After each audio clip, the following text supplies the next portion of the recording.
Hello friends, welcome to Scientific Academy. This is lecture number 9 and the chapter of discussion is atomic structure. Today we are going to discuss about photoelectric effect. In the previous session also we have seen the black body radiations which established particle behavior of electromagnetic radiations, and in this session also the topic which we are going to discuss will establish the particle behavior of electromagnetic radiations like light. So friends, this effect, photoelectric effect, we will discuss in three parts. The first one is what exactly the photoelectric effect is. Then on the basis of wave theory, what were the expected results and what results were observed practically. That we will see in the second session, and the Einstein's explanation about the obtained results, because there was inconsistency with the wave theory and expected results, and Einstein explained why this might have happened. So we will begin with what is photoelectric effect. In this session we will discuss extensively about photoelectric effect.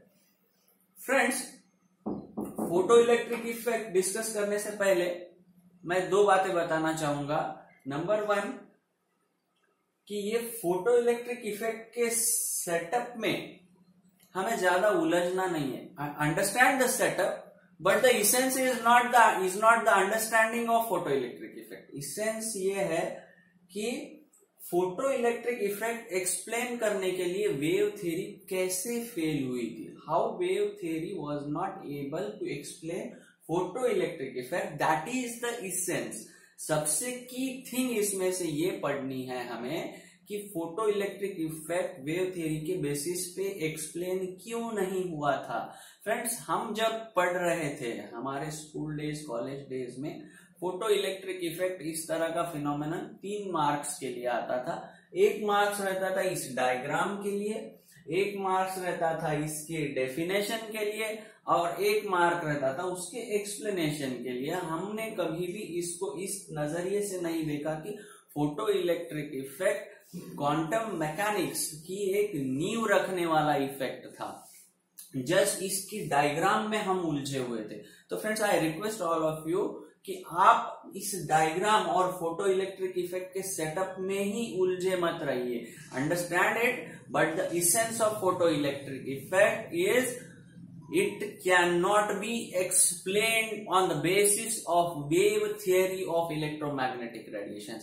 और दो रोमांचक और interesting facts है इसके बारे में. Friends, photoelectric effect was discovered by Henry Hertz. As I say, Germany was the great land of great scientists. उस जमीन पे क्या ऐसा था we don't know, लेकिन बहुत सारे great scientists उधर ही पले बड़े, और उधर जर्मनी ने ही बहुत सारे ग्रेट साइंटिस्ट को दिया था, जैसे कि हाइजेनबर्ग है, आइंस्टाइन है. बाद में वो लोग हिटलर के समय में इधर उधर डिस्पर्स हो गए, लेकिन बहुत सारे साइंटिस्ट का ओरिजिन जो है वो जर्मनी है. देयरफॉर आई से Germany was the great land of great scientist, and Henry hertz was not also the exception. He was from Germany and he discovered photoelectric effect, and Einstein explained on the basis of particle behavior. He just discovered the photoelectric effect, but वो क्यों होता है, उसके पीछे का reason कैसे होता है, ये आइंस्टाइन ने प्रूव किया. और एक बात देखो friends, Henry hertz was the person जिसने मैक्सवेल ने जो प्रपोज किया था कि electromagnetic radiations have wave nature, तो वो वेव नेचर को एक्सपेरिमेंटली इस्टेब्लिश, प्रूव किसने किया था, तो हेनरी हर्ट्ज ने किया था. और हेनरी हर्ट्ज ने जिस एक्सपेरिमेंट के माध्यम से इलेक्ट्रोमैग्नेटिक रेडिएशंस के वेव नेचर को प्रूव किया था, उसी एक्सपेरिमेंट में उसे फोटो इलेक्ट्रिक इफेक्ट मिला, और जो कि उसका अभी पार्टिकल नेचर इस्टेब्लिश करने वाला है. How interesting it is. यानी जिस एक्सपेरिमेंट से हेनरी हर्ट्ज ने इलेक्ट्रोमैग्नेटिक रेडिएशंस के वेव नेचर को प्रूव किया, जो कि ग्रेट साइंटिस्ट मैक्सवेल ने प्रपोज किया था कि electromagnetic radiations have wave nature, और उसको एक्सपेरिमेंटली प्रूव किया हेनरी हर्ट्ज ने, और जिस एक्सपेरिमेंट से प्रूव किया उसी एक्सपेरिमेंट में फोटो इलेक्ट्रिक इफेक्ट मिला, और वो फोटो इलेक्ट्रिक इफेक्ट आगे जाके उसका पार्टिकल बिहेवियर एस्टैब्लिश करने जा रहा है। So friends, let's begin with what exactly photo electric effect is. Friends, समझने और देखने के लिए भाई बहुत ही सिंपल सा इफेक्ट है, इसमें कुछ नहीं है। कोई भी अगर आप मेटालिक प्लेट लो, उसके ऊपर अगर लाइट गिरती है तो इलेक्ट्रॉन्स एमिट होती है। कंडीशन ये है कि लाइट की एनर्जी सफिशिएंट रहनी चाहिए, पर्टिकुलर फ्रीक्वेंसी की लाइट ही उसके ऊपर गिरनी चाहिए। पर्टिकुलर फ्रीक्वेंसी की लाइट अगर मेटालिक प्लेट और इलेक्ट्रोड पे गिरती है तो उसमें से इलेक्ट्रॉन इजेक्ट होते हैं। That is the photo electric effect. If we speak in English, it is emission of electrons from metallic electrode upon irradiation of light is called as photoelectric effect. Emission of electrons from metallic plate or electrode, when that plate or electrode is irradiated with light, it emits the electron, and that electron is called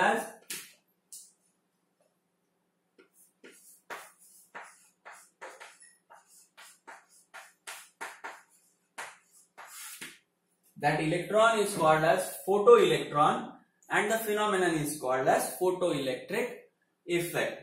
And this photoelectric effect is going to establish the particle behavior of electromagnetic radiations.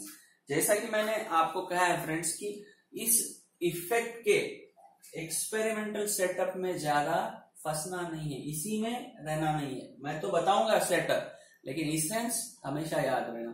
Essence के बारे में मुझे एक story आपके साथ share करनी है friends.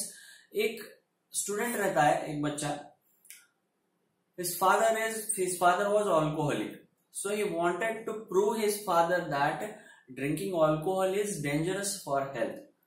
So वो क्या करता है, 2 गिलास में अल्कोहल लेता है, जो भी विस्की बियर जो भी है, और दोनों में एक गिलास में अल्कोहल लेता है और एक गिलास में पानी लेता है, और अल्कोहल वाले गिलास में कॉकरोच को डालता है, पानी वाले गिलास में भी एक कॉकरोच को डालता है। अल्कोहल वाले गिलास में का कॉकरोच जो है वो मर जाता है, और पानी वाले गिलास में का कॉकरोच जो है वो ठीक ठाक रहता है। तो वो अपने फादर को बोलता है, देखिए कि कॉकरोच जिस अल्कोहल में था, he died because of alcohol, लेकिन पानी वाला कॉकरोच ठीक है। तो इसेंस इसमें से क्या लेना चाहिए था कि दारू पी के आदमी मर सकता है। And what his father has taken essence from it, कि देख बेटा, जिस ग्लास में अल्कोहल था उसमें का कॉकरोच मर गया, इसीलिए मेरे पेट में के कीड़े मर जाए, इसलिए मैं अल्कोहल पेट में डालता हूं। That essence he has taken from that experiment. तो हमें इसमें से इसेंस, ये फोटो इलेक्ट्रिक इफेक्ट कैसे होता है ये नहीं लेना है। इधर इसेंस है कि ये photo electric effect electromagnetic wave theory के आधार पर एक्सप्लेन नहीं हो सकता, और कैसे नहीं हो सकता ये हमें सीखना है। तो मोटा मोटी एक्सपेरिमेंटल सेटअप भी हमें देखना है, लेकिन that is not the essence.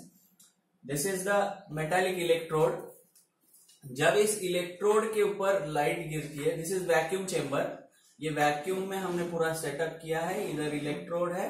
जब इसके ऊपर लाइट गिरती है, इधर एक कलेक्टर रखा हुआ है, तो ये मेटल प्लेट से ये लाइट की अगर सफिशिएंट फ्रीक्वेंसी हो, जैसे जैसे फ्रीक्वेंसी एक पर्टिकुलर लेवल पे जाती है, मतलब लोअर फ्रीक्वेंसी और हायर वेवलेंथ के ऊपर इजेक्शन नहीं होगा। हर मेटल के लिए कुछ मिनिमम फ्रीक्वेंसी रहेगी, हर मेटल के लिए एक मिनिमम अमाउंट ऑफ फ्रीक्वेंसी जो है वो इसके ऊपर गिरनी जरूरी है। उस फ्रीक्वेंसी से कम वाली लाइट अगर इसके ऊपर गिरेगी तो इलेक्ट्रॉन एमिट होने वाले नहीं है। तो इलेक्ट्रोड के ऊपर जब लाइट गिरती है तो ये इलेक्ट्रॉन एमिट करता है और सर्किट में से करंट फ्लो होना शुरू हो जाता है। इधर एक बैटरी लगाई हुई है, this is to know the strength of current, this is the ammeter, this is vacuum chamber, और ये इलेक्ट्रोड है। इस पे ऐसे लाइट जब फॉल हुई, अगर इसकी फ्रीक्वेंसी सफिशिएंट है तो इसमें से इलेक्ट्रॉन बाहर निकले। So this is the photo electric effect, how it happens. तो फ्रेंड्स, जब साइंटिस्ट ने इस इफेक्ट को वेव थियरी के आधार पर एक्सप्लेन करने का प्रयास किया, क्योंकि जब ये इफेक्ट को ढूंढा गया था at that time electromagnetic radiations have wave nature was established, वो एस्टैब्लिश हो चुका था इलेक्ट्रोमैग्नेटिक रेडिएशंस का वेव नेचर।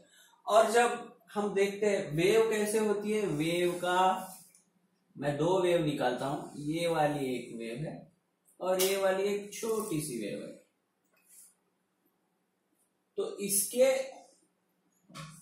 ये वाला इसका एम्पलीट्यूड है, तो इसके एम्पलीट्यूड के आधार पर वेव की स्ट्रेंथ डिसाइड की जाती है, यानी उसकी एनर्जी। और एनर्जी जो है इसके एम्पलीट्यूड के स्क्वायर के साथ डायरेक्टली प्रोपोर्शनल रहती है। यानी अगर एम्पलीट्यूड ज्यादा है तो उसमें एनर्जी ज्यादा है।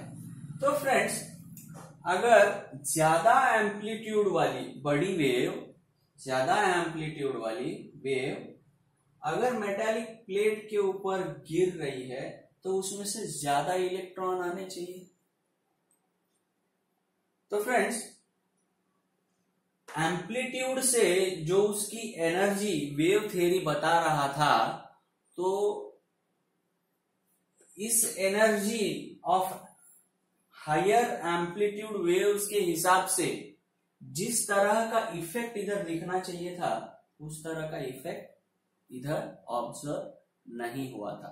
That we will see in details in the next session of expected results versus experimental results. In this session बस आप इतना ध्यान दो कि वेव की अगर एनर्जी आइडेंटिफाई करनी है तो वेव के एम्पलीट्यूड, उसके एम्पलीट्यूड के आधार पर उसकी एनर्जी डिफाइन होती है। जितना ज्यादा एम्पलीट्यूड उतनी ज्यादा उसकी एनर्जी। यानी जब ज्यादा एम्पलीट्यूड वाली लाइट, ज्यादा एम्पलीट्यूड वाली वेव इधर गिरनी चाहिए तो इधर से ज्यादा इलेक्ट्रॉन बाहर आने चाहिए। You just understand this. And friends, in the next sessions, because it is very lengthy session and there are several interesting facts, so that I have decided to take this phenomenon in 3 parts. In this session we have seen what is photoelectric effect, और photoelectric क्या होता है, effect क्या होता है, emission of electrons from the metallic electrode or metallic plate. When that plate is irradiated with light, the effect is called as photoelectric effect. जैसे ही इसके ऊपर लाइट गिरती है, इलेक्ट्रॉन्स इमिट होते हैं, इमिटेड इलेक्ट्रॉन को फोटो इलेक्ट्रॉन कहते हैं, और इस फिनोमेनन को फोटोइलेक्ट्रिक इफेक्ट कहते हैं।